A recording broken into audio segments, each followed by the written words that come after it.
A e dini se kur vdes nëna, një melek, angel, thërret nga qielli, o biri i Ademit, ajo për të cilën ne të nderonim, sot t'u largua. Ndaj tani bëj vepra të mira për veten tënde, që të nderojmë sërish.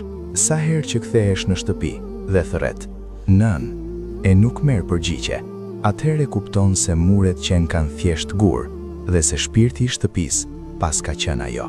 Ajo ishte e vetmja që të donte pa kushte. Edhe kur gabove, ajo të fali. Edhe kur bota të ktheu shpinën, ajo të hapi krahët. Edhe kur ishe i uritur, ajo u ngop me suksesin tënd. Nëse e ke gjallë, shko dhe puthi dorën. Mos prit festat, mos prit ditëlindjet, sepse një ditë do t'jepje gjithë botën, vetëm për t'i dëgjuar zërin edhe një herë, duke thirrur emrin tënd. O Zot, bëje nënën time prej zonjave të xhenetit, dhe mos ma largo këtë bekim.